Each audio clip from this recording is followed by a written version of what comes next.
Boa noite, meus queridos. Estamos de volta em mais um episódio do Dois Pontos Podcast.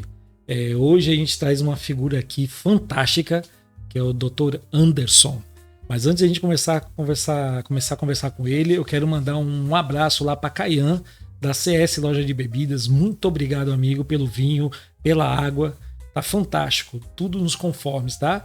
E também um grande abraço à pizzaria La Forneria, que vai nos mandar uma pizza. Vocês gostam de pizza? Gostamos. Gosta de pizza? Então vocês vão comer a pizza. Daqui a pouquinho tá chegando. E prazer, doutor. Deixa eu dar um brinde aqui. Vamos fazer um brinde aqui. Doutor Anderson. Muito Anderson Weber? Weber, né? Weber. É descendente de algum país, alguma coisa assim? É, descendente de alemão. Na verdade, a pronúncia seria Fiber, mas Weber é mais fácil. Fica melhor, fica mais fácil, né? Doutor Anderson, a gente tentou trazê-lo aqui várias vezes, mas você realmente estava muito ocupado, não pôde. E surgiu uma oportunidade fantástica quando a gente conseguiu contato com sua esposa, doutora Kalila. E ela falou assim, a gente perguntou com ela falou, não, tem possibilidade de levar meu esposo. Eu falei, perfeito, pode trazer o doutor. E por isso hoje estamos aqui fazendo essa dobradinha. Ótimo. Nesse primeiro episódio, nós vamos falar com o doutor Anderson. E no segundo, a gente vai falar com a doutora Kalila. Tá bom? Mas vamos lá, Anderson. Você já é psiquiatra já há quanto tempo já? Você também leciona, né? Eu sou psiquiatra desde 2005, né? Então, 20 anos aí. Vão fazer 20 anos. Mas também tenho atividade de lecionar, né? Educacional. Então, eu sou professor da UESB desde 2012. E também sou professor de uma pós-graduação nacional. Em psiquiatria. Certo. A especialização de médicos. Também tem um curso online em que eu ministro para vários psiquiatras. Na verdade, já é um curso mais de discussão de casos, né, de tratamentos. E são alunos que eu tenho espalhado pelo Brasil todo. Que fantástico. Você grava lá no consultório mesmo? Na verdade, assim, as aulas são ao vivo, né? E então a gente discute casos clínicos toda segunda-feira à noite. Por que psiquiatria? E não psicologia, por exemplo? Então, né? Meio que acidente, assim. Eu posso dizer que foi meio que acidente. Porque, assim, quando eu ingressei na medicina, a medicina já não era, assim, uma escolha tão definida na minha vida. Eu fiz 2 anos de publicidade e propaganda. 2 ou 3 anos. Olha só. Antes de fazer medicina. E depois eu migrei para medicina e durante muito tempo ainda questionava se eu tava no lugar certo. Se era realmente o ambiente que eu queria estar. E eu passei por várias especialidades de interesse antes de ir pra psiquiatria. Então, cardiologia, infectologia, foram áreas que eu gostei bastante na faculdade. A psiquiatria, na verdade, ela veio naturalmente acontecendo. Então, assim, quando eu me formo, vivencio algumas patologias na minha família, né? Mas ainda não desperta. E vou para fazer atividade médica mesmo, né? Em idade da saúde da família. Mas eu começo a me interessar pelos pacientes que vêm, né? Com diabetes, com hipertensão, mas que tinham um transtorno psiquiátrico. Mas tem um fato interessante. Eu sempre gostei do tema. Então, antes de fazer medicina, eu já lia Jung, eu já lia Freud, eu gostava de psicologia, Skinner. Eu já gostava desses temas aí. E eu lembro que um dos primeiros livros que eu comprei, né, assim, logo que eu ingressei na faculdade, eu lembro de entrar na livraria, e naquela época, assim, você não tinha acesso a PDF. Não. Você tinha que comprar, e os livros eram muito caros. Então meu pai falou assim, tem condições de comprar 2 ou 3 livros aí e tal. E eu lembro que eu peguei um livro de bioquímica, que era uma matéria do primeiro ano. Eu lembro que eu peguei um livro de anatomia. E não tinha nada a ver com o primeiro ano, que eram as matérias básicas. Eu peguei um compêndio de psiquiatria, que é o compêndio mais famoso do mundo, que é o Kaplan. E eu peguei porque eu queria ler como se fosse uma leitura, não para medicina, uma leitura para mim. Então, durante toda a faculdade, eu li o Kaplan, mas sem pensar em ser psiquiatra. Então, isso aconteceu logo depois. E aí eu fui trabalhar na unidade de saúde da família e realmente aí foi me despertando e eu vi que eu tinha talvez uma vocação natural, né? A minha história com a psiquiatria é muito antes disso. Ela vem da minha mãe, mas eu acho, não sei se é uma história muito longa, assim, mas eu acho que é interessante contar. Sim. Quando eu tava na 6ª série, morando em Campo Grande, meu pai era militar, então eu viajava a muitas cidades. Morei em muitas cidades no Brasil, capitais. Já morei na Amazônia, por exemplo. E minha mãe era uma pessoa muito caridosa. Então ela me entrega no primeiro dia um Tupperware cheio de comida. Na praça ao lado onde a gente morava, no centro de Campo Grande, existia um doente, né? Uma pessoa que morava ali, um mendigo assim. E ele tinha uma doença mental. Na época, com 12 anos, 13 anos, eu não tinha a menor noção do que significava esquizofrenia ou qualquer outra doença. Uhum. Então minha mãe me faz levar esse Tupperware de comida pra ele. Ele tinha um problema grave, então assim, ele quase não conversava, não verbalizava, ele falava alguns sons, ficava em condições deploráveis. Então eu entregava esse Tupperware. Então eu entreguei o Tupperware, primeiro fui pra escola e pronto. Mas todo dia que eu ia pra escola, minha mãe aparecia com um novo Tupperware. E aí eu comecei, vou de novo, e ela me fez ir durante quase 2 anos seguidos levar esse Tupperware pra ele, inclusive finais de semana.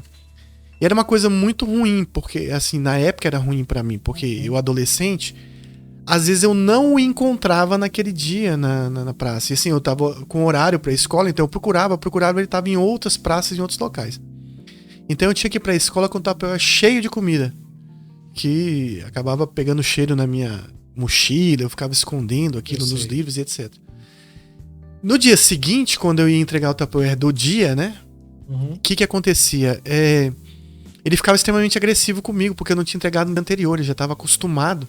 Certo. Então ele me jogava pedra, me jogava pau. Então sempre que eu chegava em casa, eu chegava chorando. É o último dia que eu levo, Então meu primeiro contato com a psiquiatria foi com esse paciente, que minha mãe me fez quase todos os dias do ano, por 2 anos seguidos, levar esse Tupperware de comida. Então ali eu já estava em contato com a esquizofrenia, levando pedrada e paulada de um paciente que tinha um transtorno grave. Você entendia o que era? Não, eu entendia que era um morador de rua, ele tinha vários problemas. Às vezes, quando eu ia no dia seguinte, que não tinha levado no dia anterior, eu lembro que eu chegava bem próximo dele, deixava o Tupperware no chão e saía correndo, porque mesmo deixando o Tupperware, vinha uma pedrada, né? Então, não sei, talvez você não entendi o porquê, né? Eu só entendi que minha mãe queria ajudar ele através de mim e talvez ela estivesse me preparando pra psiquiatria aí, né? Ah, interessante. Você, durante a sua... Dessa idade que você tinha, até você entrar na faculdade, você já topou com algum caso psiquiátrico que você te impressionou? Não, aí depois tem um hiato, né, desse paciente, dessa pessoa. Na questão da faculdade não tem tanto. Na juventude, assim, né? Não. Nada. Eu acho que foi mais a questão mesmo da... eu lembro que a gente vivia numa época que não tinha internet, não tinha muito o que fazer. E meu irmão, que é mais velho que eu, sempre gostava de comprar muitos livros, né? Então ele comprava muitas coleções de filosofia, de sociologia, de psicologia, e eu não tinha nada pra fazer, eu ficava lendo. Então eu li muito na minha adolescência, né? E alguns desses livros traziam esses temas, né, de psicologia, voltado mais ou menos para essa situação. Então o meu interesse da psiquiatria, inicialmente, ele foi literário. Depois de um tempo, agora, por exemplo, o meu interesse em psiquiatria, além da minha área de atuação, ele tá nesse tema de cinema. Então, assim, eu assisto um filme hoje de uma forma totalmente diferente. Consigo identificar cada personagem, cada transtorno de personalidade acontecendo no filme, né? De uma forma que antes eu não conseguia entender. E até entender a cabeça do diretor, o que ele quer levar a gente a pensar, ou quer levar a gente entender como isso está se processando na cabeça do personagem, né? Então, hoje o cinema, por exemplo, é uma coisa que eu faço um link com a psiquiatria. Até de indicar filmes para pacientes, de comentar filmes também, né? Por exemplo, quando saiu o Coringa, né? Que é um filme famoso, assim, recente, né? Houve vários psiquiatras se manifestando, né? Sobre do que se trata essa história, né? De quem é esse cara? Ele era psicótico, ele era um cara com um transtorno antissocial, uma personalidade antissocial, um psicopata, né? O que era, né? Mas eu lembro de um comentário de uma professora minha. Ela foi minha professora e hoje nós somos professores juntos na mesma instituição. E ela fez uma pergunta num artigo que ela escreveu pro jornal, que era o seguinte: qual foi a primeira pessoa que o Coringa matou no filme? Nesse último, né? Qual foi a última? A primeira pessoa... A primeira pessoa que ele matou... Ixi, agora você me pegou assim de cara, assim. Quem foi? Então, o Coringa, ele traz no início da história um palhaço, né? Alguém assim que atuava, né? Que era uma pessoa que tentava ser feliz, que tentava... Foi jovens, não foi? Não que tava no metrô? Não. Ele tenta ter uma vida sociável, interessante. Isso, né? Desculpa te cortar ou não, mas é porque... Isso mesmo. Mas a primeira pessoa que ele mata é ele mesmo. Aí é um negócio profundo. Exato. Eu pensei que era matar fisicamente. Pô, mas aí eu tô conversando com um psiquiatra, pô. Aí ele se matou profundo. Mas fizeram a leitura. A pergunta foi simples. Quem ele matou o primeiro? Aí eu fui logo no... Primeiro o Coringa mata a si mesmo, né? Sim. Aquela figura que tentava ali viver socialmente, naquela sociedade corrupta, cheia de pessoas com traços antissociais, pessoas com maldades e que muitas vezes exploravam dele. Então ele se cansa desse mundo, desse universo. Então ele mata a si mesmo com uma entidade que no início do filme é uma entidade boa, digamos assim, uma personalidade boa, sofrível, e ele passa a assumir então uma personalidade vingativa contra todo esse sistema, né? Tô entendendo. É uma pergunta profunda, é psicanalística, exato, né? Tá vendo? Exatamente. A gente estava conversando nos bastidores, você comentou que a mente é muito frágil. O nosso cérebro, ele é um sistema ainda muito... Eu costumo brincar assim, que eu falo que nosso sistema é um Windows, né? Por mais que ele seja bom e cheio de a gente vai à lua, né? O homem cria coisas fantásticas, mas a chance desse sistema tão complexo falhar é muito grande, né? A gente paga um preço muito alto por ter um cérebro tão complexo. Por exemplo, né? Assim, na natureza, se você parar para pensar, antropologicamente falando assim, nós na natureza morreríamos por um ataque de chimpanzé. Né? Então, nós perdemos na nossa evolução boa parte da nossa massa muscular, das nossas garras, do que a gente poderia ter para se defender e agredir, mas tudo isso para conseguir, digamos, de certa forma, alimentar o nosso cérebro. Né? Então, assim, por exemplo, dormindo, um ser humano gasta 25% das calorias consumidas para manter o cérebro vivo. Interessante. Isso durante a fase de sono. A gente consome muitas calorias e grande parte das calorias que nós consumimos são para manter o cérebro ativo. Então o cérebro ele utiliza um maquinário muito grande para se manter ativo. Então a chance disso dar erro, né, em tantos neurotransmissores, em tantas conexões que existem, é muito grande. Se você parar para pensar, por exemplo, é tão complexo que, por exemplo, nós demoramos 1 ano para andar. Um bezerro, ele nasceu, né, pouco tempo ele já está andando. Às vezes qualquer animal já consegue andar mais rápido, né, e sobreviver na natureza mais rápido. Nós somos dependentes dos nossos pais na natureza, se a gente vivesse na natureza, até quase a adolescência, né? Mas isso é porque esse cérebro é tão complexo que ele demora muito a desenvolver. E aí entra outra questão, quando ele adoece também, é complexo tratá-lo. E é complexo curá-lo, é demorado a cura desse cérebro também. Você falou aí, você entrou numa área aí que eu gosto muito, que é cinema. Sou, assim, doente, fã. Me considero já um cinéfilo já de carteirinha. E eu quero trazer algumas citações de alguns filmes que tem a ver com a sua área. E você, como a gente está falando que o cérebro ele é muito frágil, eu quero te trazer aquele filme Náufrago. Sim, eu lembro. Do Tom Hanks. Tom Hanks. Sim. Ele é um cara extremamente bem resolvido, trabalhava na FedEx, né, na empresa de encomendas, né, tipo o Correios americano, né? E o avião cai, né? Tem um acidente e tal, e ele fica na ilha, sozinho. E você vê que, de certa forma, a mente dele vai começando a ficar meio que conturbada, né? É Sim. tanto que ele queria pegar a bola. O Wilson, né? O Wilson pega a bola de basquete? É uma bola de vôlei. De vôlei, né? Vôlei. Ele pega, faz a...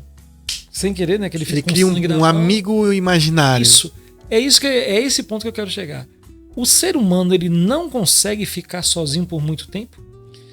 É porque o nosso cérebro, ele é narrativo, né? Então, assim, a gente não consegue parar de pensar nem por um segundo, né? Até se você tentar meditar e falar assim, eu vou ficar sem pensar, você vai ficar, eu não posso pensar, eu não posso pensar em nada, né? Dizem, né, os orientais que o estado de nirvana, né? Seria um estado de meditação onde aquela pessoa fazendo meditação, ele entra numa situação de não estar pensando naquele momento. Mas o nosso cérebro é narrativo, ele está sempre contando uma história e sempre modificando essa história. Mesmo que ela seja falada, que, por exemplo, eu estou fazendo uma narração e às vezes fugindo de ideias, de uma ideia para outra. Aí eu estava falando de um assunto, eu já busquei o Coringa, então enfim. Mesmo que eu esteja pensando, essa narração vai acontecer mesmo que eu esteja falando, né? E existe uma necessidade nossa, de alguns indivíduos, em pactuar essa narrativa. Porém, existem algumas pessoas que têm um cérebro diferente, então eles já não gostam de pactuar essa narrativa, de ter esse contato social.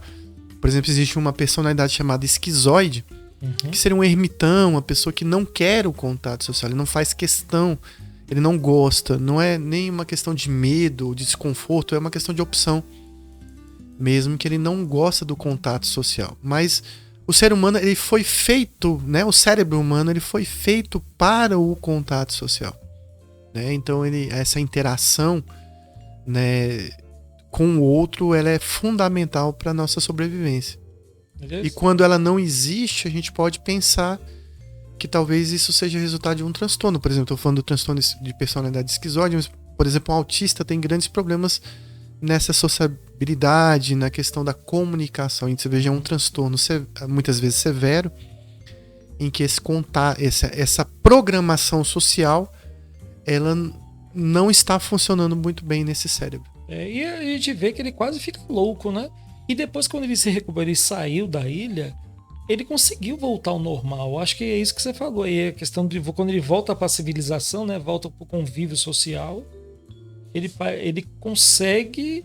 Eu acho que ele consegue equalizar, mas deve ter deixado sequela, né? Ele volta diferente, porque acho que a mensagem principal desse filme é a questão assim, ele era um executivo, né? Bem sucedido, e de repente ele tem que vivenciar numa situação de isolamento, de sobrevivência, ele passa muitas necessidades aí, né? Então a pessoa que estava acostumado com tudo, ele vai realmente ao fim, né? Digamos assim, o que o ser humano pode fazer mesmo só para se manter vivo, né? E esse filme traz essas reflexões sobre isso, né? O que é importante na vida, porque na verdade, esse filme mostra algumas coisas interessantes, porque na verdade a grande questão dele não é só sobreviver, mas conseguir voltar para a família, né? Conseguir ter contato com os filhos, conseguir voltar para o contexto familiar, para as pessoas que ele amava, né? Mas em todo o filme tem uma caixa, se eu não me engano, que ele guarda. E no final do filme ele entrega a correspondência, né? Quer dizer, a questão da natureza dele, da personalidade dele, foi mantida ali. Mesmo que ele estivesse vivendo uma situação de calamidade, né, de caos, né? Então eu acho que essa é a mensagem, né? É claro que algumas pessoas em situação de caos, caótica como ele, podem colocar o cérebro numa situação estressante, muito intensa, e que até não no momento desse estresse, mas até no momento posterior, pode ser refletido numa doença mental. Isso é o que acontece com os soldados que voltam de uma guerra, né? O exército americano, por exemplo, tem mais soldados mortos por autoextermínio, por tirar a vida pós-guerra, do que combatentes, né? Mortos em combate, né? Isso porque naquela fase de estresse, o cérebro está preocupado em sobreviver. Então ele meio que protege você de uma doença mental naquele momento, né? Porque é sobrevivência.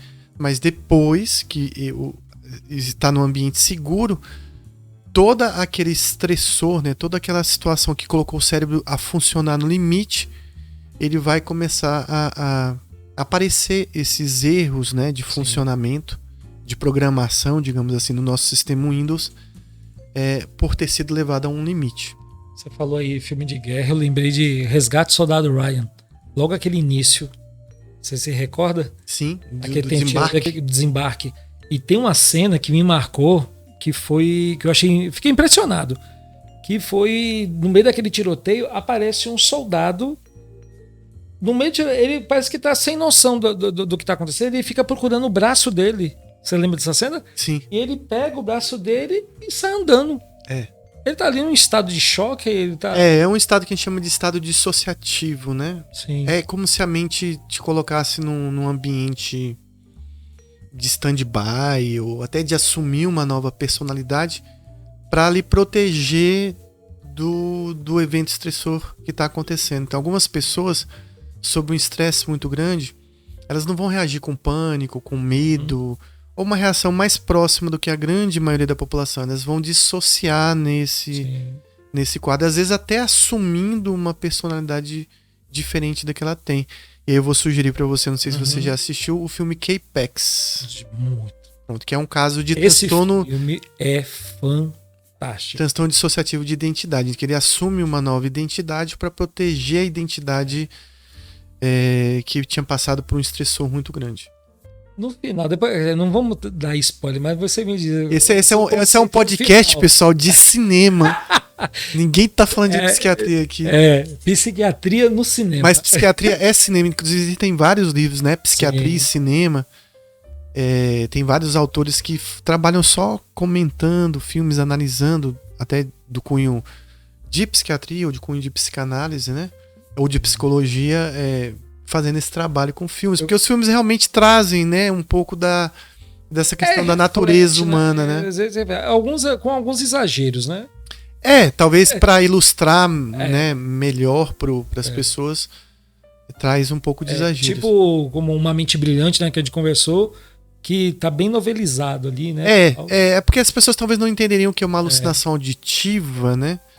Então ele colocou muitas alucinações visuais, né, que não são tão comuns na esquizofrenia, são mais comuns as alucinações pelo ouvido, né, digamos assim, auditivas. Depois eu quero ver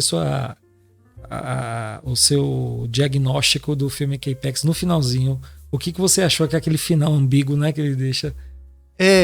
Não vamos entregar o spoiler, né? Mas eu quero depois nos bastidores. Nos bastidores. Tá não me diga não. Assista K-Pax. É um filme muito difícil de achar em streaming.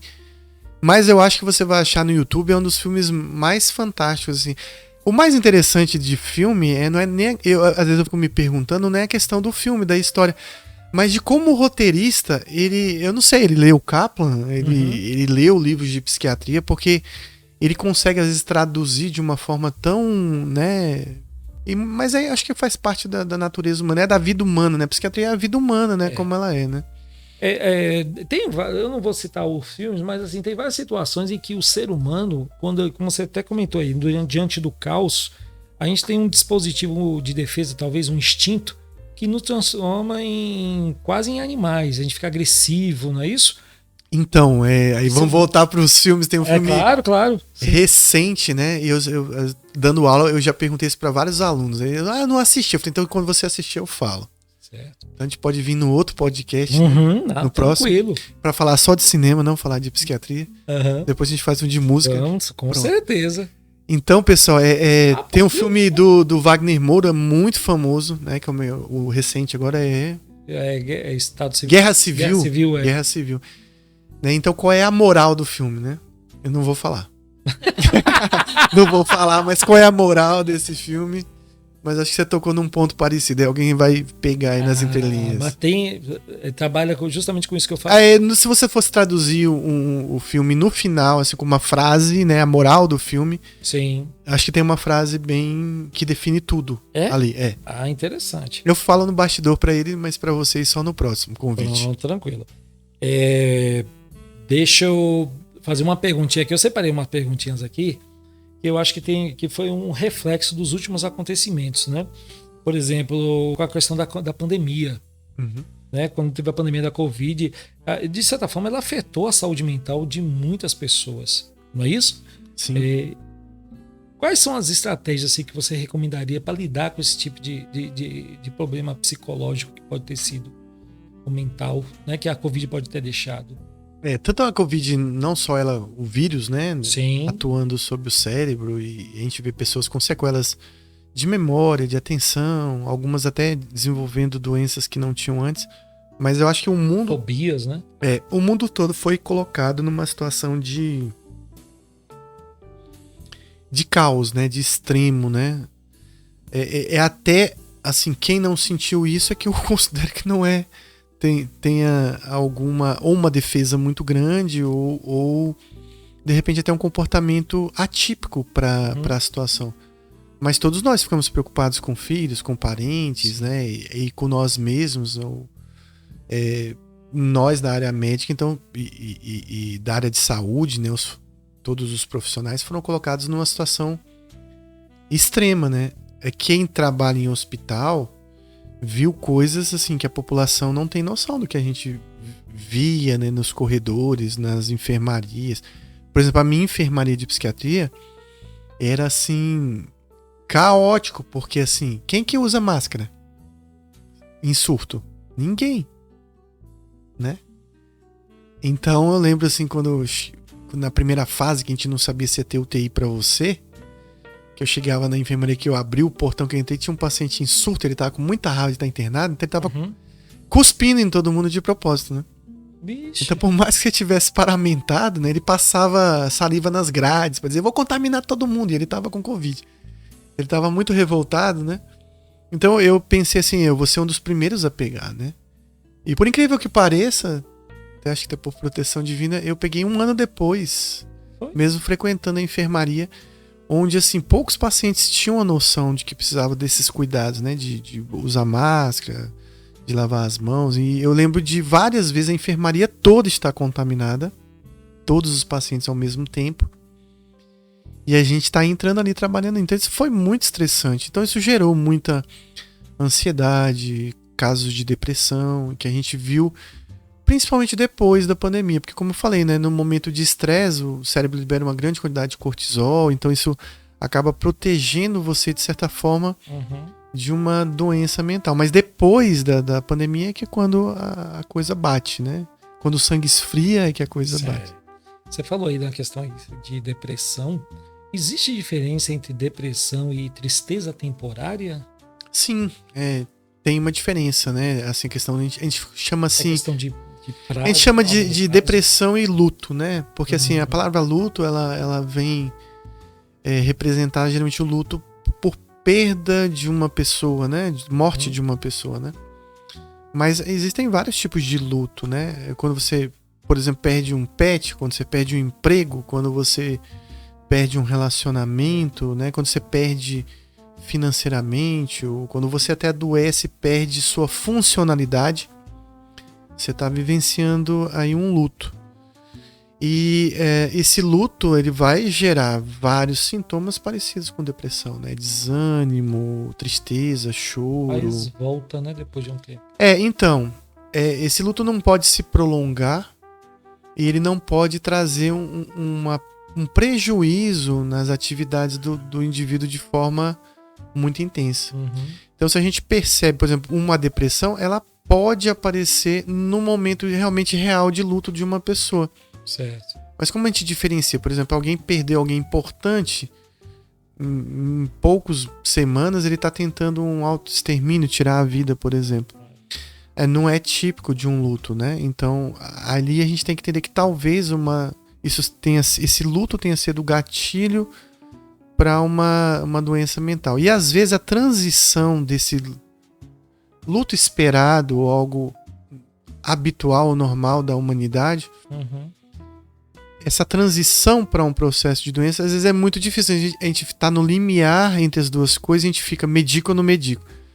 Eu sempre penso assim, na dúvida pro réu, né? Então, na dúvida, é melhor medicar naquele momento que você sente que as funcionalidades foram prejudicadas, acometidas de forma importante, e que existe um sofrimento, que sofrimento é muito difícil de mensurar, né?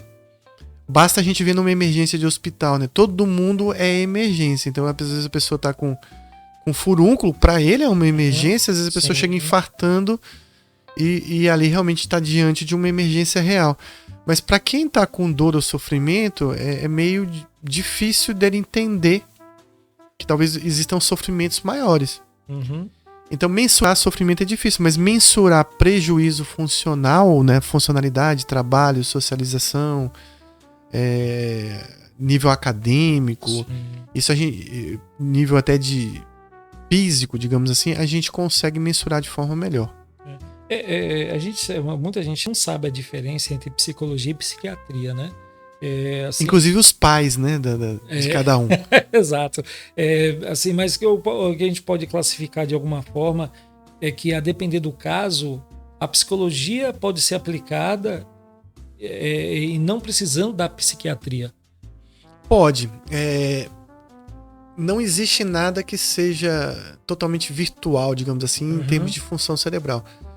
Então, por exemplo, apesar de dor, por exemplo, que é uma coisa física, você não conseguir mensurar, não conseguir medir, você pode até localizar a dor. Mas, por exemplo, não é dor emocional, né? Às vezes até você localiza a dor emocional, né? Ela é sempre precordial, né? Sempre que você está angustiado, ela te dá um desconforto torácico, né? Sim. Aqui no peito, a gente já coloca que a dor emocional ela também tem um componente físico, né? Digamos assim.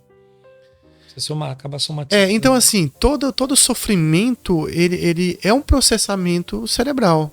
O pensamento que a gente não consegue pegar, ter contato, visualizar, existem conexões, neurônios e milhões de células trabalhando para que esse pensamento aconteça.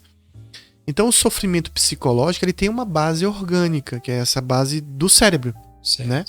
Quando você olha uma tela de computador e você vê uma foto, não tem uma foto ali dentro.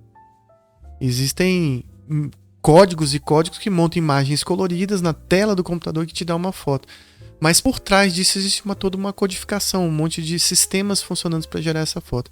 Então, um sentimento, né, uma emoção, ele também é resultado de todo esse processamento cerebral, né? Interessante. Que em dado momento pode ser com medidas, né, de psicoterapia, por exemplo, você pode ter uma reversão desse quadro, uma melhora, mas em dados momentos esse erro de programação é tão físico, tão orgânico, que ele vai demandar o uso de medicação. Interessante. Essa coisa que você falou de medicação me lembrou da autodiagnóstico e automedicação, né? Muita gente está se autodiagnosticando com TDAH. Sim, demais. Autismo também. Virou modinha até, né? Pode-se dizer. Eu acho que quando você... Todo mundo tem TDAH. E esse é um grande, assim, é uma coisa que acho que até no podcast a gente pode falar. A atenção, né, o distúrbio da atenção, que é muito relatado na questão do TDAH, ela pode ser alterada por vários transtornos psiquiátricos. Sim. Um dos mais comuns é a ansiedade. Também. Cérebro. Porque assim, Sérgio, a gente tem a questão do cérebro na ansiedade, tem um volume muito grande de informações internas. Certo. De muitos pensamentos, por exemplo. Então, uma pessoa ansiosa, ela pensa muito, ela tem um taquipsiquismo, um pensamento acelerado, são muitas ideias vindo, algumas em repetição, né? Eu tenho que pagar o boleto, eu tenho que pagar o boleto, eu tenho que pagar eu tenho que fazer isso, Então, isso acaba atrapalhando o raciocínio no que você está focado. Você está lá focado no seu trabalho, mas está pensando nos problemas, nas coisas para fazer. Um nível de noradrenalina cerebral elevado vai fazer com que o cérebro entre nesse sistema de meio caótico que a ansiedade foi feita para lidar.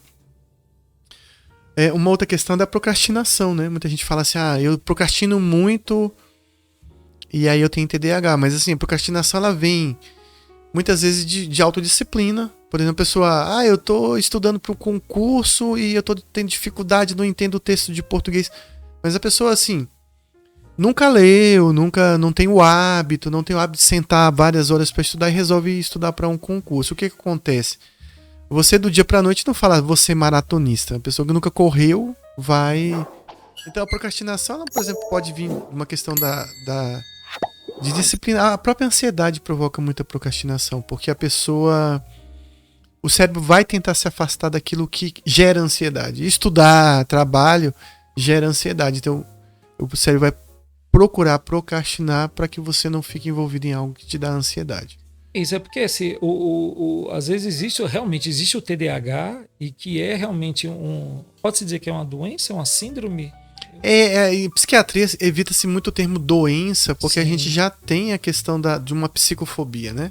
Uhum. Isso acontece em todos os grupos da sociedade, uma ligação à questão do transtorno mental, e já ia falar doença, há uma coisa do indivíduo, da personalidade, aí entra questões religiosas, da falta de fé, da falta de...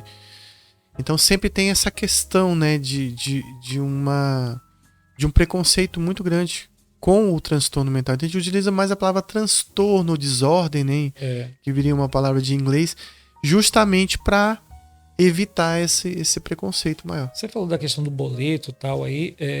Você acha que ultimamente tem crescido mais esse TDAH devido... Eu acho que tem crescido mais o número de boletos. Exatamente, né? Por isso mesmo. Uma coisa levando a outra, né? Cresce o número de boletos e cresce o número de TDAH. A gente está sempre tentando, né, encontrar mecanismos de compensação, né? É uma coisa que o ser humano faz, né? Eu diria que uma das coisas mais preocupantes que eu vejo hoje não foi nada disso que a gente citou. Mas uma das coisas preocupantes que eu vejo hoje são a questão dos jogos de aposta. Sim. Né? Muita gente está tendo depressão por causa desses jogos do Tigrinho. Não só em depressão, mas em perda financeira total, né? Em dependência mesmo de jogos, né? Eu tenho vivenciado assim, casos de perdas muito grandes, né? Financeiras, assim, com a questão. Mas a gente sempre vai tentar encontrar certas bengalas, certas compensações na nossa vida, porque a vida humana, assim, eu diria até que, com algumas exceções, mas tem pessoas que, mesmo ricas, né, mesmo tendo tudo, tem muitas demandas ainda. Sim. Ela é muito, digamos assim, pesada, tem muitos estressores, a gente tem que lidar com as outras individualidades, a gente tem que lidar com a nossa autoestima, com a nossa compaixão, autocompaixão. Então, assim, a vida humana não é fácil, né? Então, para todo mundo, né? Alguns com mais, outros com menos, né? Mas, de certa forma, isso vai gerar mecanismos de compensação no ser humano. Uma última pergunta para a gente sair dessa área de psiquiatria. Quais são os avanços da psiquiatria hoje para transtornos mentais? Eu acho que o principal avanço da psiquiatria em termos de transtornos mentais, eu acredito que seja novas pesquisas em neurotransmissores que a gente não dava tanto valor. Tá? A gente sempre conversou dentro da ciência, né, como alguns transtornos tendo neurotransmissores específicos, né? Esquizofrenia é dopamina, depressão é serotonina, ansiedade é serotonina. E eu acho que existem pesquisas muito avançadas e novos remédios saindo em neurotransmissores que a gente não valorizava tanto, como glutamato, como acetilcolina e como o sistema endocannabinoide, que a doutora Kalila vai falar com muita propriedade daqui a pouco, que é um sistema fantástico. Assim, quando eu comecei a estudar o sistema endocannabinoide, acho que ela vai falar mais profundamente que eu me espantei de quanto isso é complexo e como já estava dentro da gente, né? Há muito tempo, né? Interessante. É um sistema feito para isso, né? A gente tem substâncias, eu vou deixar ela falar melhor. Mas enfim, Eu acho que essas pesquisas em remédios diferentes têm sido a grande novidade, né? Por exemplo, eu posso citar um exemplo aqui? Sim, claro. Durante muitos anos, eu não vou te precisar porque eu não sou anestesista. Sim. Mas eu acredito que década de 60, 70, existe um anestésico chamado cetamina ou ketamina, que ele é utilizado em muitos processos de anestesia, né? De indução de anestesia ou de sedação ou de anestesia. Foi muito utilizado no Covid até para intubação. Durante muito tempo esses anestésicos foram utilizados para esse fim, né?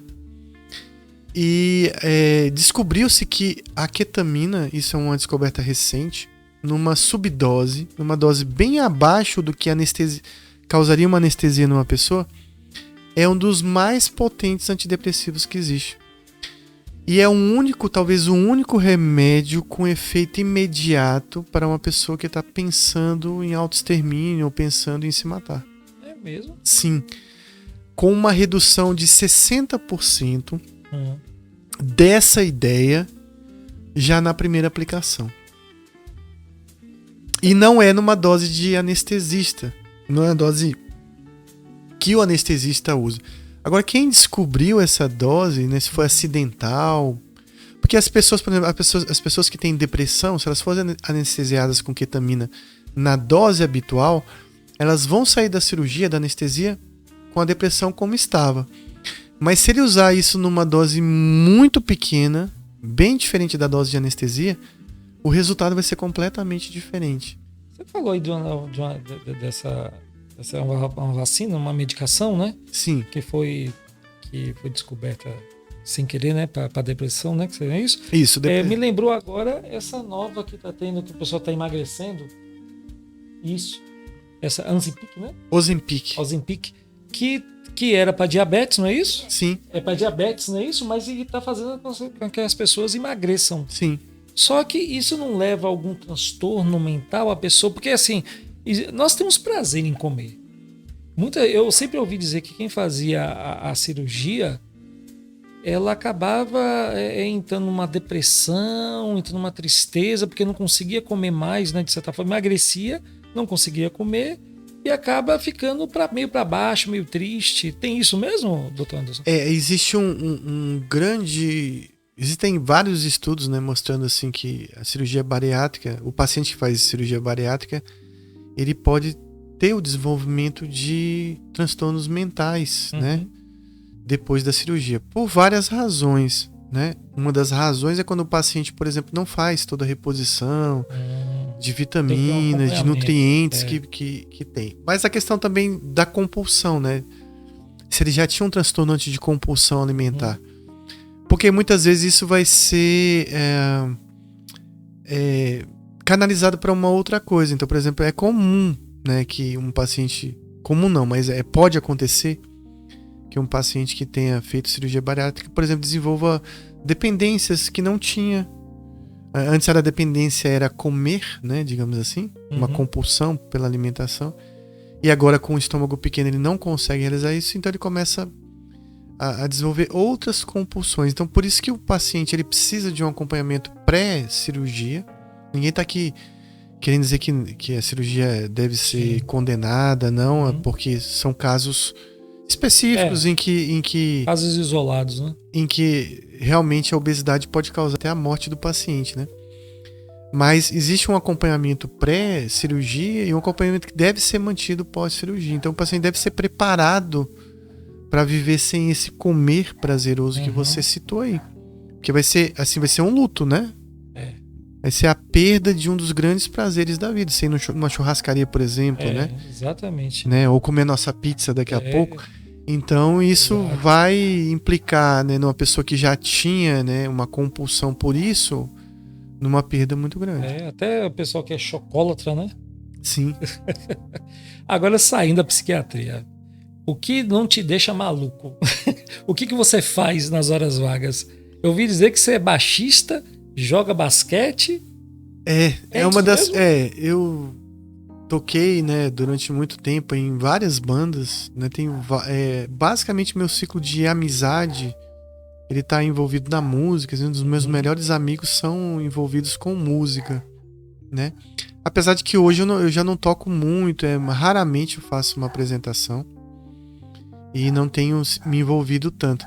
Mas a música ainda tá presente, né, na audição, assim. Eu gosto muito não só de tocar.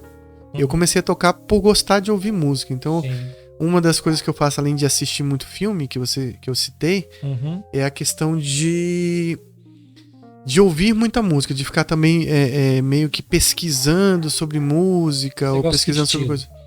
Eu gosto de muitos estilos. Eu posso dizer o que eu não gosto. Diga aí então o que você não gosta. Acho que é mais fácil.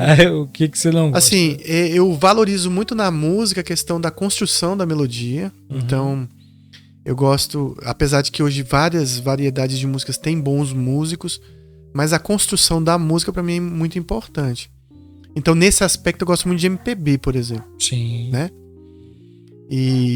Mas gosto muito de rock também. Mas eu ouço blues, muita música clássica, jazz. Música instrumental, jazz demais.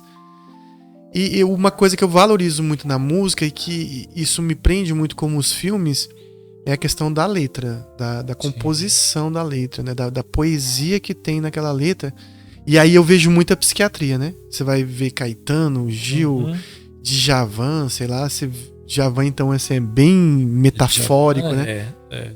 É nonsense, assim, digamos, né? Ele não gosta dessa palavra, mas ele é bem nonsense, né? Fora desse senso comum. Mas eu gosto muito de prestar atenção. Então, é impossível eu ouvir uma música e não prestar atenção na letra. E aí você já imagina que eu não gosto, né? Porque quando a letra é muito simples ou mal construída, ela meio que me incomoda. Entendi. Eu vi que você escolheu aí o porta-copo, o Red Hot Chili Peppers. Sim. Sua banda preferida? Não. Dentro desses quesitos? Não. Mas talvez o meu baixista preferido. É uma banda grandiosa, mas é difícil. Sim. Eu acho que eu posso falar pra você, minha banda preferida é Legião Urbana. Acho que de todo rock no mundo.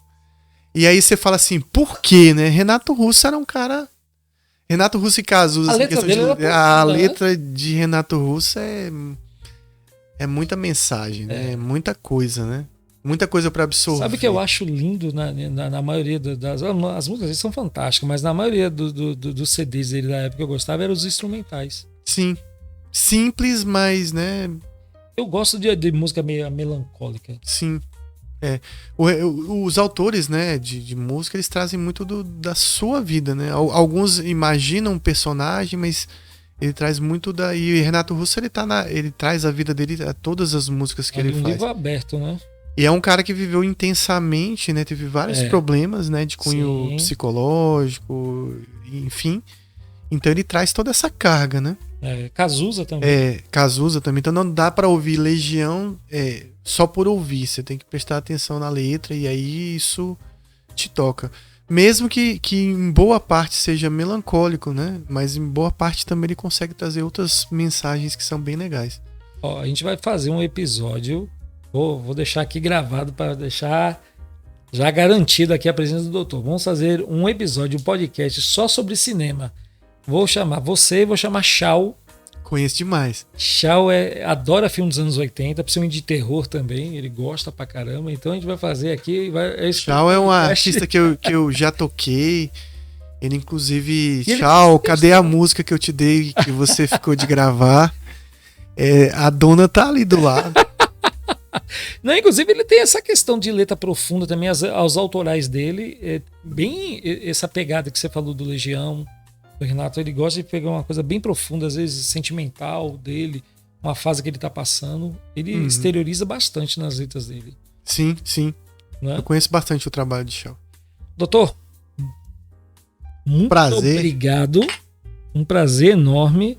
A gente está finalizando aqui esse primeiro bloco. O último bloco vai vir agora com o Ícaro e a doutora Kalila. Antes da gente encerrar, eu queria mandar um abraço aí para Caian, da CS Loja de Bebidas. Meu amigo, muito obrigado aqui pelo vinho, pela água. Tá tudo fantástico. Um grande abraço para você. E também a La Forneria, que já chegou aqui a pizza. Tá deliciosa aqui pelo cheiro. A gente vai degustar ela aqui. E daqui a pouquinho, Ícaro volta com a doutora Kalila. Tá ok? Um grande abraço. Tchau, tchau.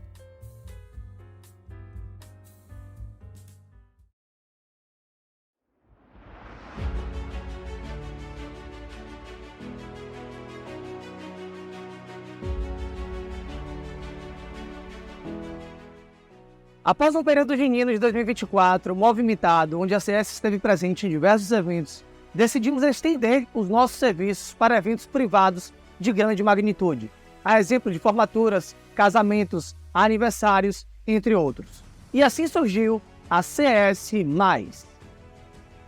A nossa missão é tirar do contratante todo o peso e compromisso de qualquer detalhe que esteja relacionado a bebidas. Desde orçamentos, compras, preparação, servir os convidados ao recolhimento no final do evento. Entregando a tranquilidade necessária ao nosso cliente, para que o mesmo foque de fato em aproveitar, celebrar o seu momento especial. CS+, somando e servindo momentos especiais.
Pontos Podcast, feito por pessoas que têm o que dizer.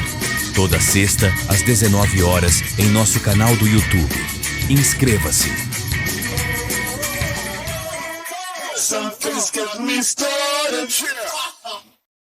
3, 2, 1, estamos de volta com o podcast 2 Pontos. Esse podcast que é patrocinado por CS, loja de bebidas, e também a La Forneria, aquela pizza verdadeiramente autêntica, forno a lenha. Se você não experimentou, você está perdendo essa oportunidade. Vá lá que você vai ser super bem atendido e vai ter a experiência gastronômica incrível.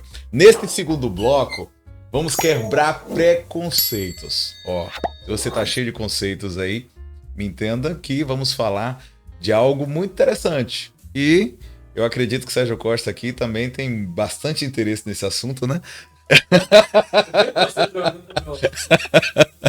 É um nome até um pouco difícil de falar, mas eu tô aqui com a doutora Kalila Rocha.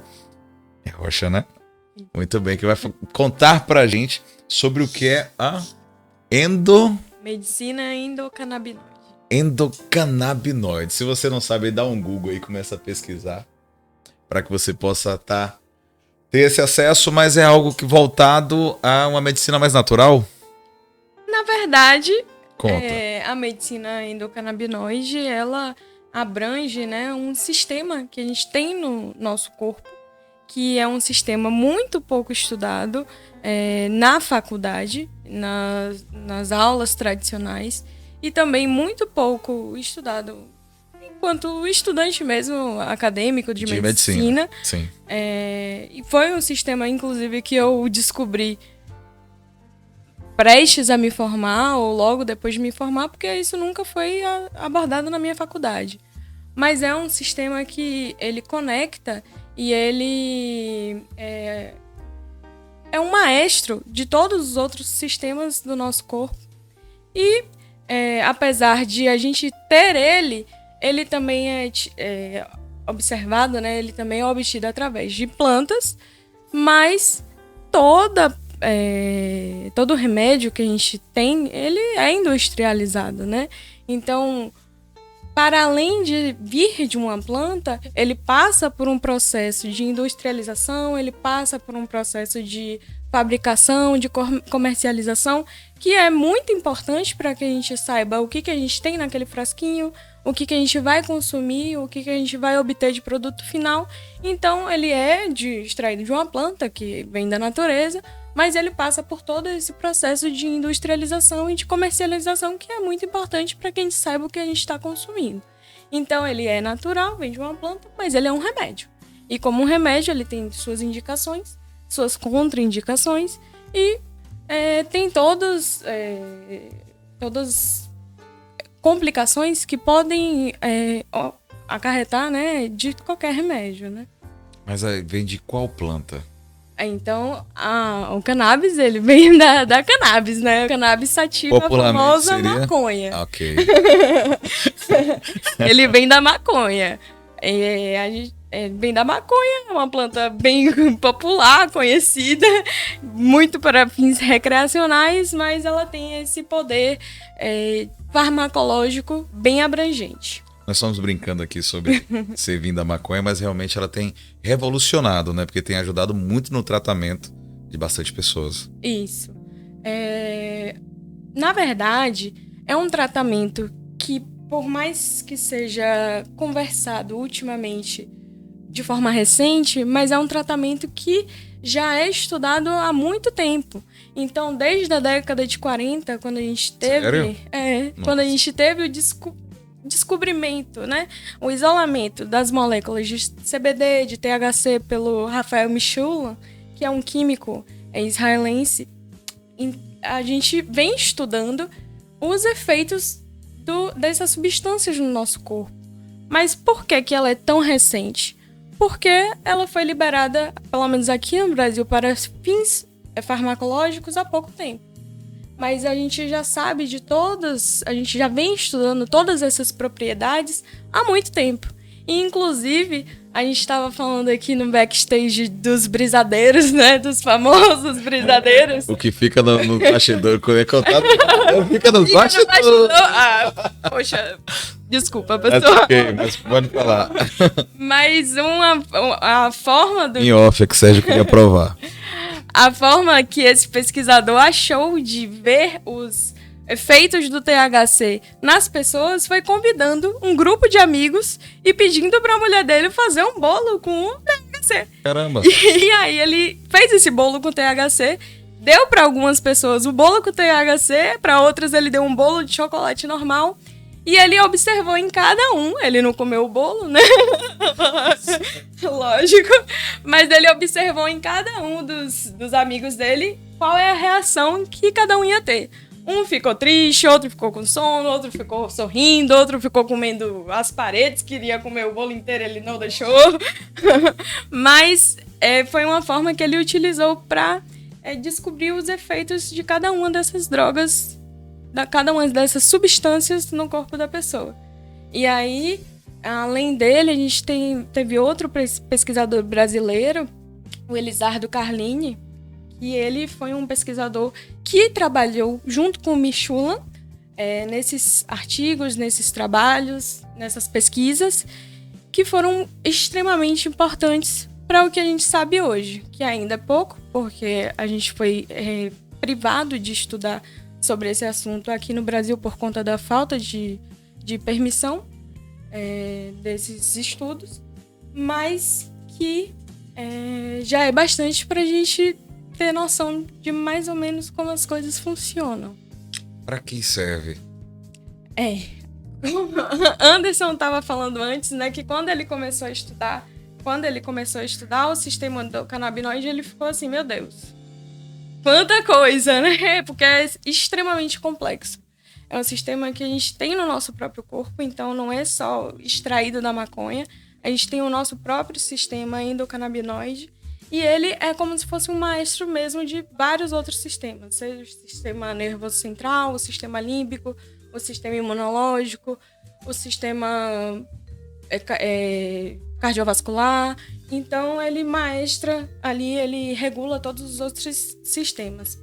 E aí, para que ele serve? Parece aqueles cremes, né? Reumatismo, câncer, cura tudo. Assim, ele serve... Né? Ele serve para muitas coisas.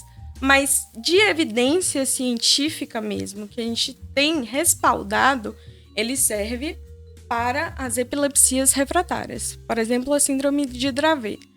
A gente tem também estudos que vêm sendo feitos ao longo do tempo para diversas condições.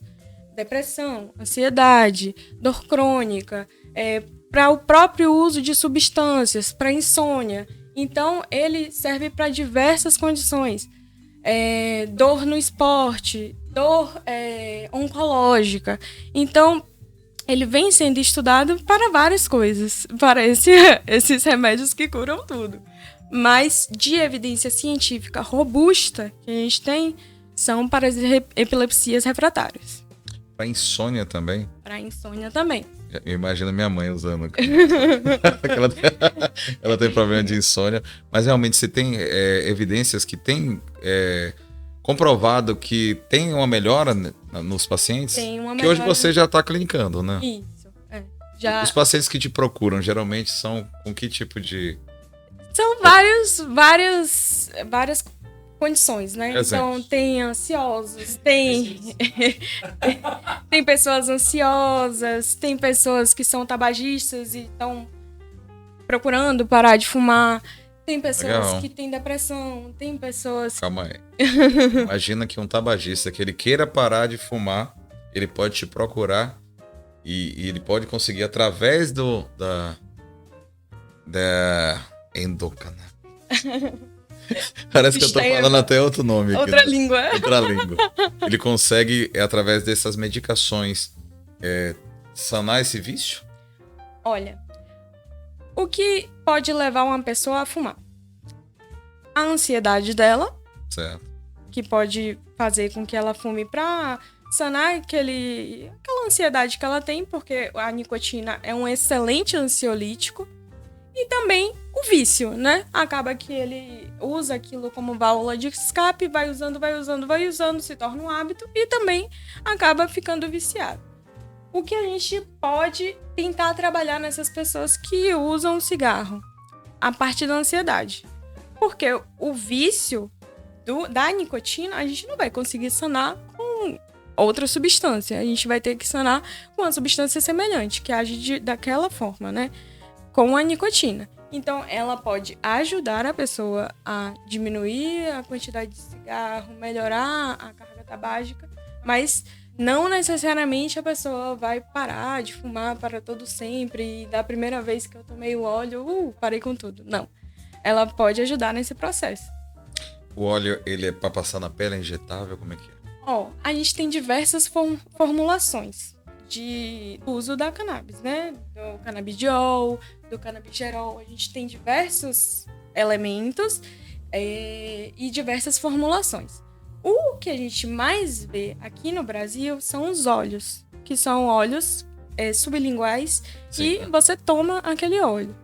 Mas existem também alguns produtos que são utilizados para passar na pele. Existem produtos dermatológicos que são utilizados como skincare. Existem produtos que são utilizados em feridas, que são de uso tópico. Então, existem diversas formulações. Existem produtos ginecológicos à base de canabidiol. Então, tem muitas formulações. Só que o que a gente mais tem costume de usar? Os óleos. No Brasil, temos essas formulações disponíveis? Temos várias indústrias que produzem esses outros tipos de aplicação. Inclusive, eu tava na Chapada e o pessoal tava usando canabidiol, só que achou que era oral. E era pra outra mucosa. E eu nem sabia que tinha lubrificante vaginal de canabidiol. Existe. Tem, lá teve essa discussão lá e tudo. Interessante lá, né? Tem diversas formulações. Existem cremes vaginais, existem para dor mesmo pélvica, para algumas infecções ela pode ser usada. Então tem muitas formulações, muitas aplicabilidades clínicas. Onde é? Para ferida? Contusão também. Uma das aplicações do cannabis, inclusive no esporte, é justamente dessas dores agudas.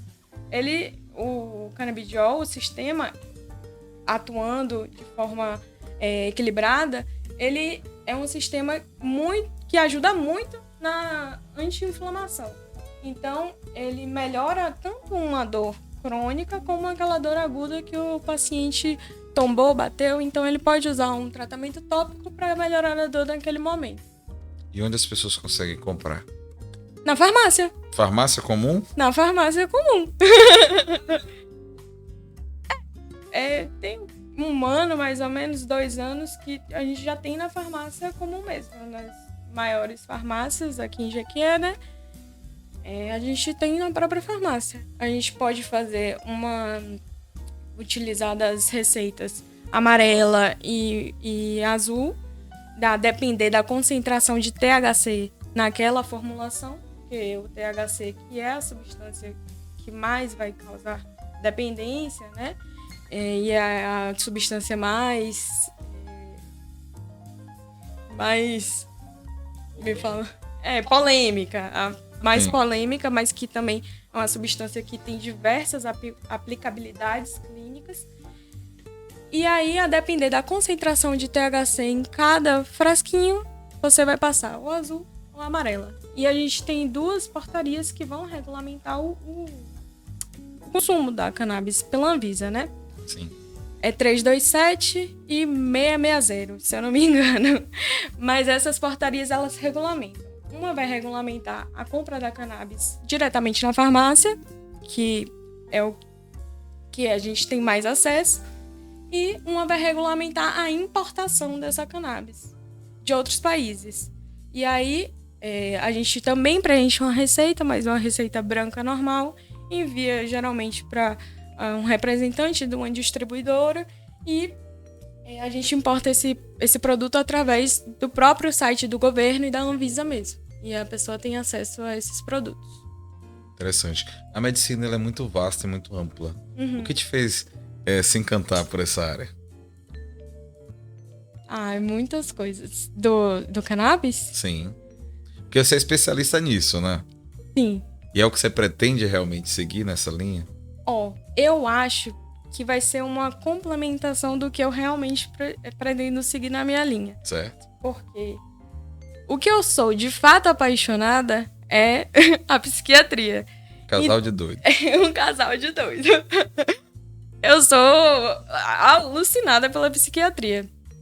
E aí, a medicina endocannabinoide é uma ferramenta dentro da psiquiatria. Então, o que eu vou seguir da minha vida? Com certeza vai envolver psiquiatria. E, dentro dessa psiquiatria, a medicina endocannabinoide tem um destaque muito grande nesta construção.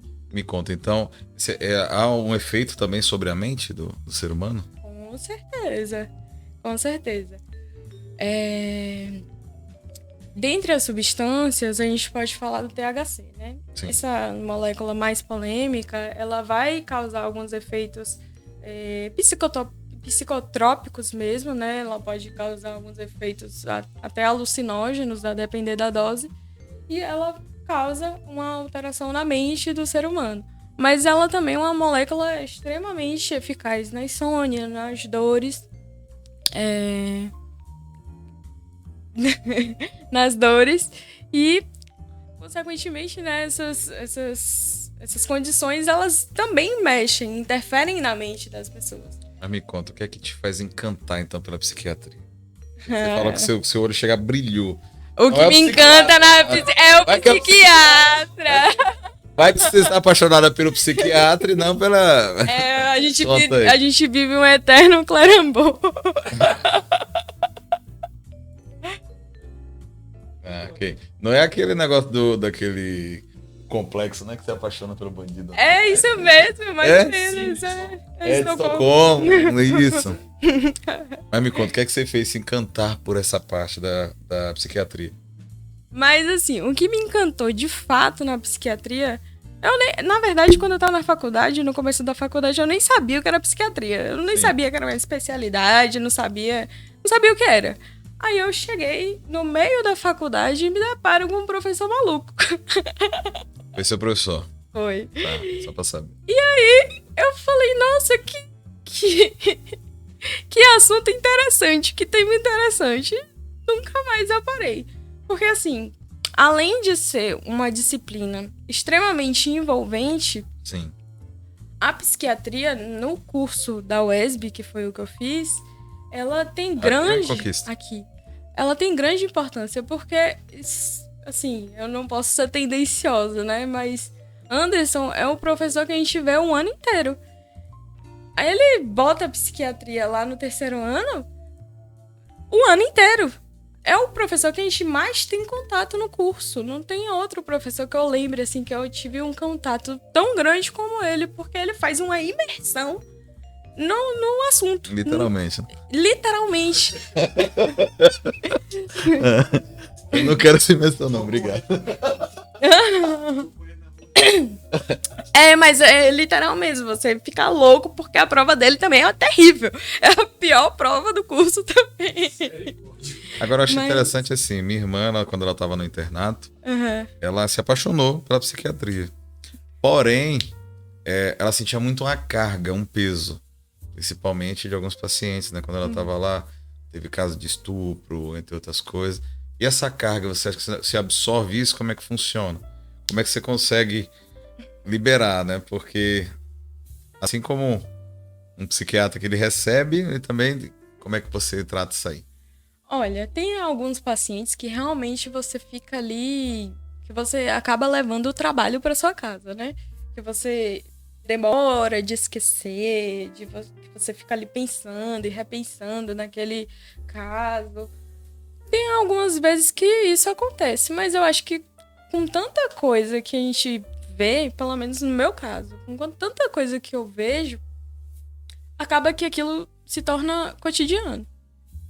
Peraí, não. Você já tá voltando pra frieza da medicina, né? Não, mas acaba que se torna cotidiano. Eu trabalho, além da parte de saúde mental, eu trabalho no SAMU. Misericórdia, cara. E aí... Medicina total. Eu lembro do meu primeiro dia no SAMU, que eu fui pra uma raladura. Sim. E meu coração tava lá, ó, 180. E eu, meu Deus, eu tô indo pra uma raladura. E morrendo de medo. No meu primeiro dia de trabalho no SAMU. Como o meu primeiro dia de trabalho em qualquer trabalho. Eu morria de medo. E aí, esses dias, eu acho que no meu último plantão, se eu não me engano, teve uma ocorrência atrás da outra. A primeira foi um acidente de moto com 2 vítimas. A segunda foi uma interceptação, que a gente vai até metade do caminho, pega um paciente de outra cidade e traz. Sim. E a terceira foi uma parada cardiorrespiratória.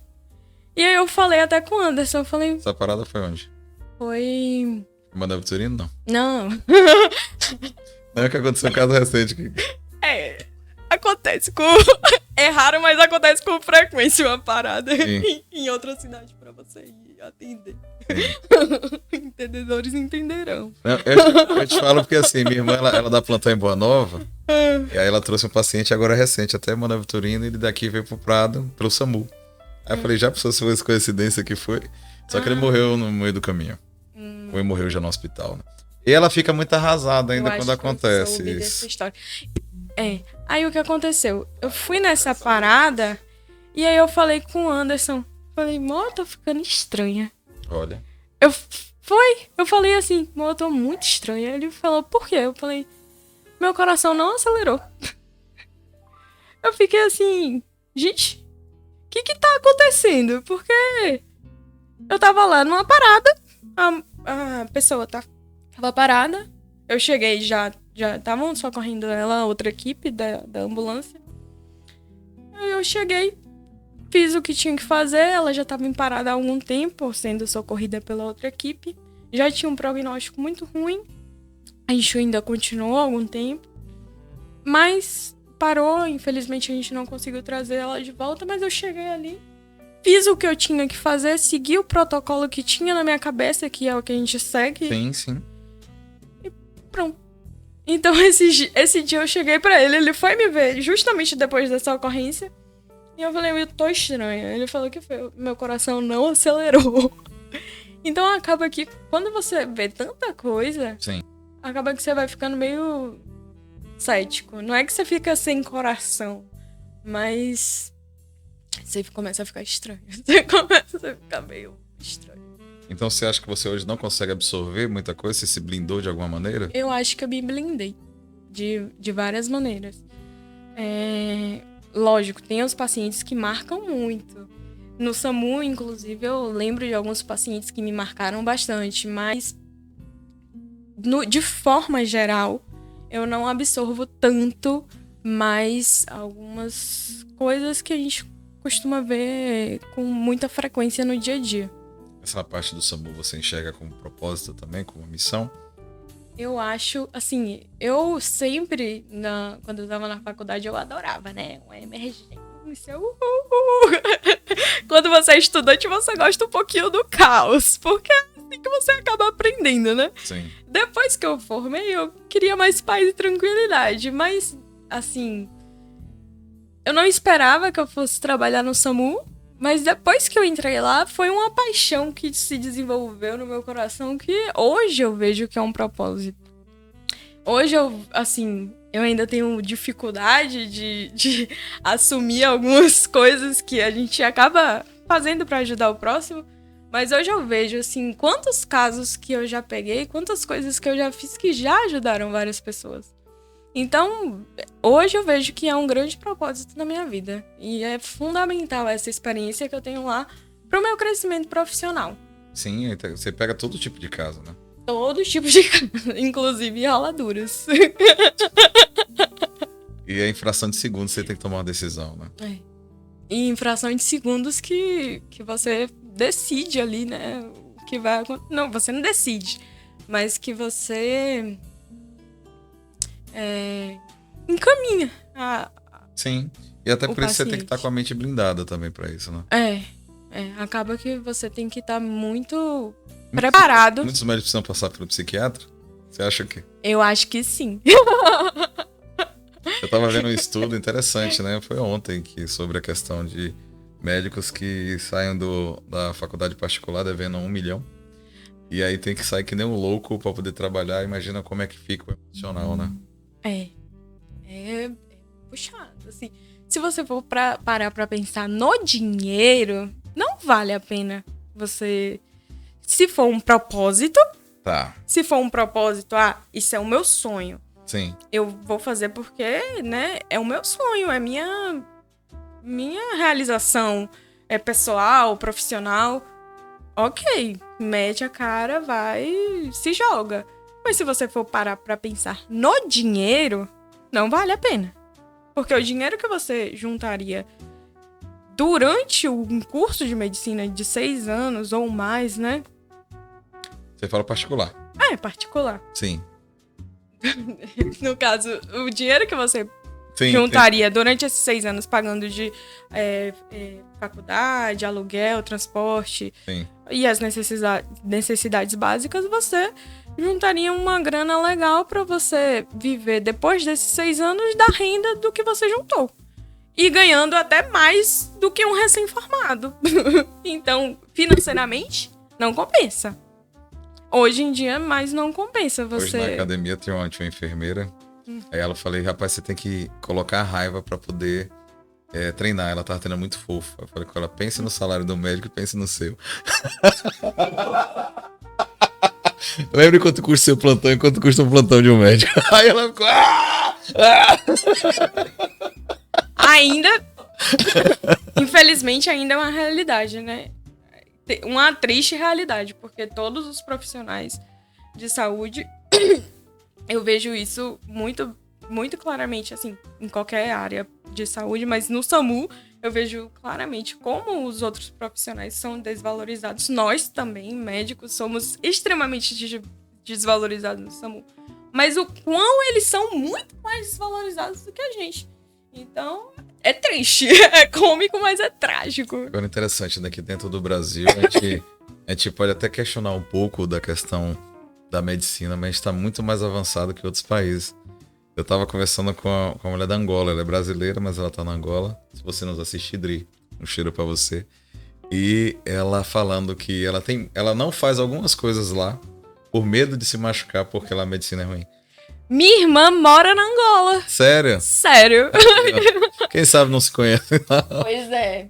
Minha irmã mora na Angola. O que ela me diz sobre isso? Ela é engenheira lá. Ela ainda não me relatou nenhum caso médico lá. Eu acho que ela ainda não precisou. Mas ela fala que lá os profissionais de qualquer área são bem desvalorizados. E os profissionais estrangeiros, eles têm muito mais valor.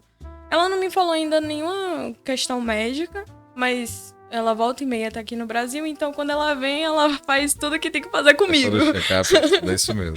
Comigo. E aí volta pra lá. Se precisa de alguma coisa, ela já leva o estoque dela daqui do Brasil, de medicação, de seja o que ela precisar. Porque ela fala que lá o acesso realmente é muito mais difícil.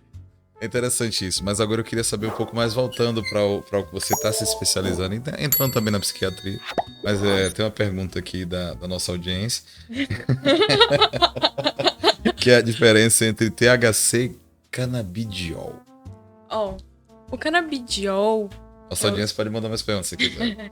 Que é o CBD, é uma molécula também extraída da planta da cannabis, que é uma molécula que vai atuar em diversos receptores do nosso próprio sistema endocannabinoide que eu falei que a gente tem, né?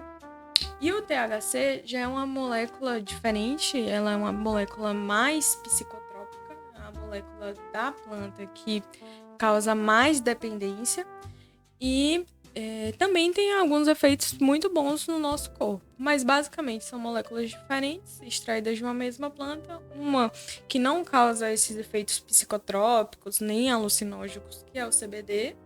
E outra que já tem esses efeitos psicotrópicos, alucinógenos. E que causa uma dependência em relação à outra. Tem contraindicação? Tem assim... Tem muitas contraindicações, mas a principal delas são doenças hepáticas ativas, né? Porque essas substâncias, elas são metabolizadas pela sua maior parte no fígado. Então, o seu consumo pode piorar ou agravar uma condição hepática, alguma condição do fígado, né? Ou precipitar alguma condição hepática. Então, nos pacientes que fazem uso dessas medicações, é importante a gente seriar as enzimas hepáticas, ver a questão da função hepática durante o tratamento. A principal contraindicação são as doenças hepáticas, mas gestantes... Gestantes podem? Não, as gestantes... Não pode, contraindicação. Gestantes... Por que não? Porque essas substâncias elas vão passar através do leite, através da placenta e podem causar interferências na formação e no crescimento e desenvolvimento desse neném. Ok. Principalmente o THC, a gente tem poucas indicações em crianças menores de 2 anos. A gente pode utilizar em casos isolados? Pode. Sim. Mas os estudos, eles são bem limitados nessa faixa etária. E nas gestantes, os estudos são limitados em qualquer medicação, né? A gente não tem muitos estudos em diversas medicações que a gente usa no dia a dia nas gestantes, porque ninguém vai correr o risco de dar uma medicação, seja ela qual for, para uma gestante e ver, bora ver o que vai acontecer com o feto. Ninguém vai fazer isso, né? Então, além das doenças hepáticas, a gestação também é uma contraindicação. Eu li algum artigo falando sobre o benefício para o idoso. Você tem alguma informação sobre? Olha, a gente tem diversos benefícios dentro das áreas de atuação, né? No idoso, a gente vai evitar grandes doses de THC, porque ele pode precipitar quedas, pode causar algumas alucinoses nesses idosos, mas em condições de dor, de Alzheimer, sim, de doenças degenerativas, tem uma boa indicação também. Você já atendeu pacientes? Pacientes idosos, eu não tenho muitos, não. Na verdade, idosos mesmo, não. Quais são geralmente os pacientes que você atende? Geralmente são pacientes de uma faixa etária adulta, com mais indicação na dor, na ansiedade, na depressão, na insônia. Geralmente esses pacientes de uma faixa etária mais... Adolescentes, não? Adolescentes, não muitos. E também por conta Preconceito? Do preconceito. Mas a gente tem, assim, na faixa etária infantil e adolescente, né, casos compartilhados com o Anderson, de muitos pacientes autistas. Sim. Então, esses pacientes, eles se beneficiam muito do tratamento com o canabidiol. Claro que tem gente que não vai responder, assim como qualquer outra droga.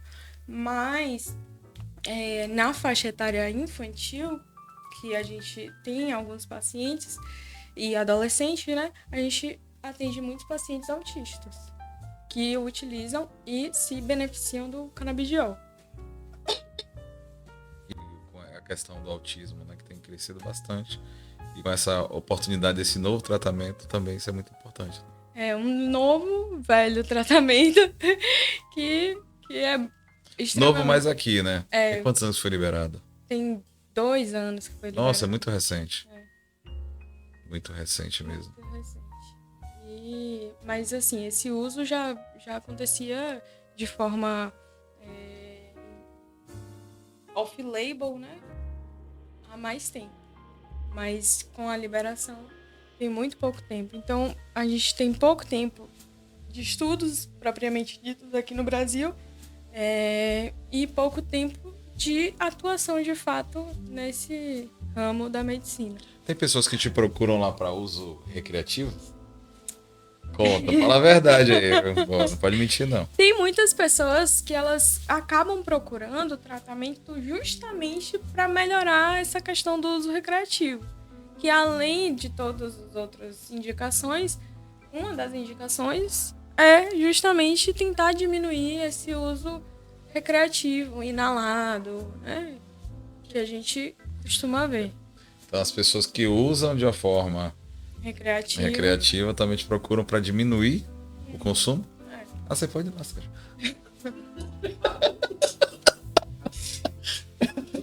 Vai tirar a dependência, né? Não, brincadeiras à parte, Sérgio só usa de forma medicinal.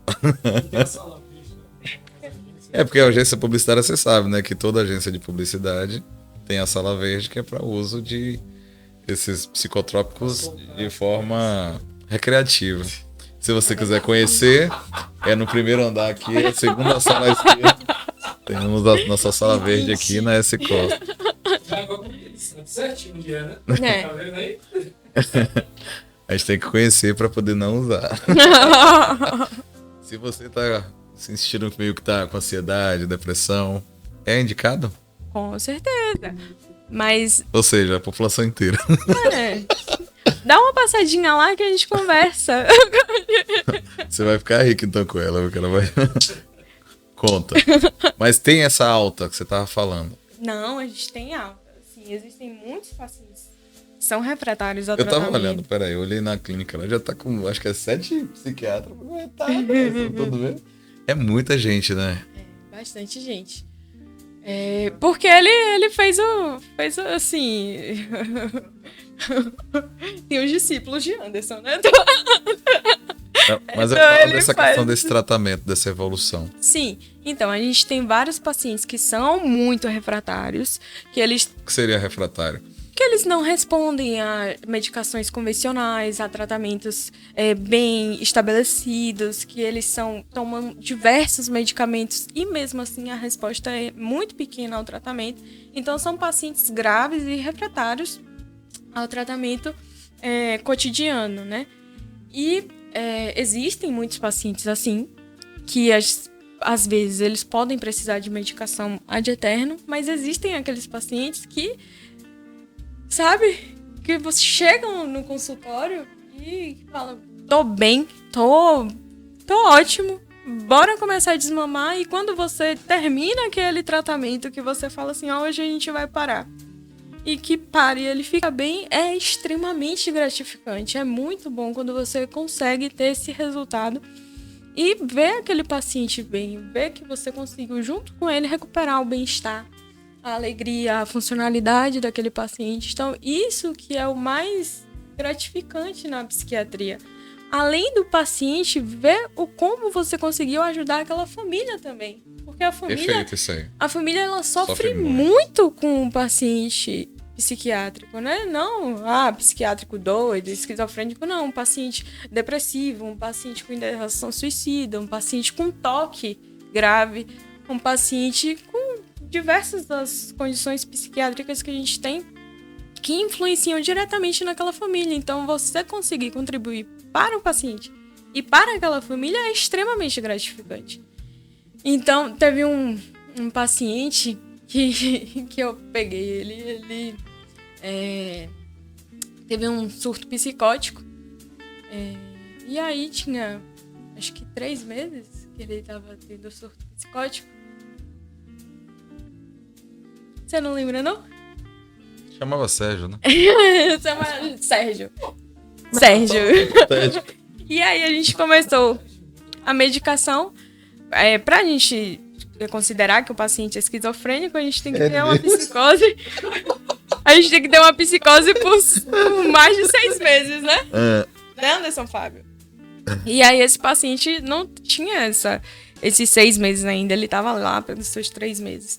Então, quando a gente consegue pegar esses pacientes no começo e remitir um quadro, assim, claro que pode voltar a ter psicose, mas a chance dele cronificar essa psicose é menor. Então, eu peguei esse paciente logo no começo da psicose dele, você não lembra? Tomou a medicação, teve a remissão completa dos sintomas, voltou, tô ótimo, tô bem, tô perfeito. E eu acho que foi um dos meus primeiros pacientes lá na Vincent. E foi fantástico, porque eu adoro quando o paciente ele volta super bem, entendeu? Tipo, tem gente que, não sei, né, se isso acontece. Me vem uma curiosidade aqui, tem vontade de clinicar no presídio? Não sei, Anderson já foi médico lá do presídio, assim... Nunca tive essa vontade, né? Assim, gente, eu quero trabalhar no presídio. Nunca tive essa vontade de trabalhar no presídio, mas eu acho que deve ser uma experiência interessante.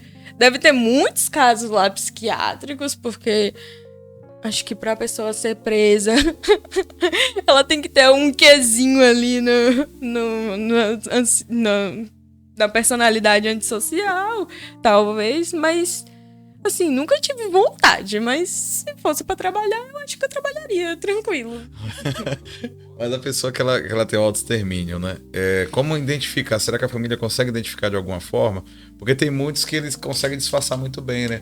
Com sorrisos, com tudo, e acabam tirando suas próprias vidas. Tem principalmente os homens, eles acabam disfarçando melhor. Assim, apesar de eu achar que homem é um pouco escandaloso e um pouco frágil demais. E, nossa, aconteceu uma catástrofe, o quê? Ralei meu dedo. Enfim, apesar deles serem assim, eles tendem a ter comportamentos de autoextermínio muito mais agressivos do que as mulheres. Então, às vezes, eles pegam muito mais pessoas de surpresa do que as mulheres. Mas, por exemplo, crianças, perceber sempre comportamentos de irritabilidade, perceber desenhos, perceber falas, né?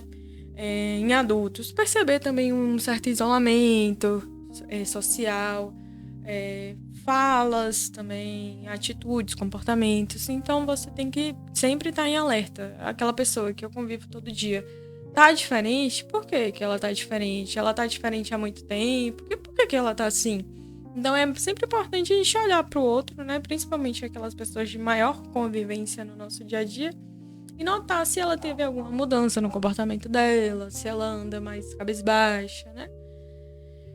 É isso. Interessante isso, eu perguntei, porque existe de certa forma um preconceito sobre a questão do tratamento psiquiátrico. Com certeza. E eu psicofobia... confesso... Perfeito, eu confesso até por mim, por exemplo. Teve uma fase da minha vida que eu tive que passar por um tratamento psicológico. Eu falei, velho, tô ficando doido. Né? Eu passei, foi maravilhoso, incrível, recomendo a todos, acho que deveria ser... Pra todo mundo, literalmente. Amplamente, né? Nossa, recomendado. É altamente recomendado, de mamando a caducano, porque é muito bom. Mas assim, no primeiro momento eu tava falando, o negócio tá feio aqui, eu tô precisando de um apoio psicológico. Mas se eu fosse partir para um psiquiatra, aí que eu falava, você tá maluco, vou nada.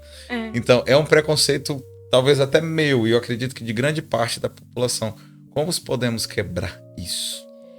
Assim, a gente vê tratamento psiquiátrico, a gente lembra do quê? daquela pessoa que tem uma condição mais grave, né? Que são os esquizofrênicos. Eu lembro dos filmes que eu vejo o povo lá botando choquinho. Você lembra das pessoas psicopatas, você nunca vai achar que você se enquadra naquilo, mas a psiquiatria é uma especialidade extremamente ampla, né? Então, a gente, condicionalmente, a gente tem um certo preconceito, desde sempre, com a especialidade, mas eu acho que ao longo do tempo, ultimamente, esse preconceito vem até melhorando. Existem algumas pessoas que, óbvio, continuam, mas esse preconceito vem melhorando e as pessoas estão vendo que a saúde mental é tão importante quanto uma saúde física. Sem dúvida. Que tomar um remédio psiquiátrico, apesar de você não conseguir fazer um exame e ver, tá melhorando, né? Tipo, tomei um remédio de pressão, aferiu a pressão, baixou. Mas as pessoas, elas vêm tomando consciência de que é fundamental essa saúde mental. Tem a questão mesmo, por exemplo, quando você vai fazer exercício físico, você aumenta muito, você tem uma melhora incrível, né? Da serotonina e também dos seus endocannabinoides, não só da serotonina. Também o seu sistema endocannabinoide, ele tem uma boa regulação com o exercício físico. Então, você aumenta os seus níveis de endocannabinoides, né? Que é a anandamida e o DHG principalmente, né? Que são como se fossem substâncias. Maconhas que a gente mesmo produz, tipo a serotonina, né? Sim. E com exercício físico, né? Com essas práticas alternativas, ajudam muito a gente, tanto em transtornos mentais, como em transtornos físicos mesmo. Pressão alta, diabetes, obesidade. É muito importante. Maravilhoso. Recentemente, eu passei por um tratamento que foi uma reposição hormonal. E eu vi uma melhora totalmente assim, absurda dentro do processo. Vocês também indicam isso? Como é que funciona? A reposição na psiquiatria, hormonal? Assim, pra gente considerar que uma pessoa tem um transtorno psiquiátrico, uma das condições que a gente tem que excluir são causas orgânicas. Legal. Então, se, por exemplo, a pessoa tiver com uma fadiga, com uma indisposição, com algum sintoma de cansaço, a gente tem que investigar. Poxa, essa pessoa, será que ela não tem uma condição endócrina que está causando isso? Legal. Será que ela não tem um hipotiroidismo? Eu vou dosar aqui os hormônios, né? Então, você tem que descartar outras condições também para fechar, de fato, o diagnóstico psiquiátrico. Então, se, por exemplo, eu achar alguma condição, Anderson deu o exemplo do paciente com bariátrica, né? Que ele fica com a deficiência de vitamina B12 depois que ele faz a cirurgia. Então, ele tem que repor essa B12. Um paciente com deficiência de B12, ele pode ter alterações psicológicas, ele pode ter alterações da marcha. Então, ele tá tendo uma demência ou ele tá tendo uma deficiência de B12? A gente vai lá, mede, faz o tratamento. Se continuar, poxa, a gente tem que pensar em outra coisa. Mas primeiro a gente, com certeza, tem que descartar e tratar essas causas, como a gente diz, orgânicas, né? Interessante. Então pode acontecer caso de pacientes procurar você e não é aqui com a gente, não. Com certeza. Então se você tá na dúvida, vá, né? Se na você vai... dúvida, passa lá pra conversar. Passa lá, bata um papo. Se não for, pelo menos bater um papo. Muito bom, muito bom. Khalila, muito obrigado. Você é muito divertida, né? Levando com a leveza. Eu sempre gosto de fazer uma pergunta. Lá vem ele. Como é que você gostaria de passar? Quando as pessoas passam por você e você não está, o que é que você gostaria de deixar? Qual é a mensagem que você gosta de deixar? Que ela lembre de mim? Sim. Qual o legado que você quer deixar aqui na Terra? Eu quero que as pessoas vivam com mais alegria, com mais paz, com tranquilidade. E espero que, caso eu não esteja ou não esteja presente, que eu me faça presente com aquilo que eu sou mesmo, né? Com a minha felicidade, com a minha autenticidade, com as qualidades que eu tenho a oferecer. Muito bom. Gratidão. E ficamos no intervalo aqui. Você botou intervalo, príncipe. A culpa é de Sérgio aqui, o staff que ele tá precisando. Ele tá precisando de passar na como é? Vincent.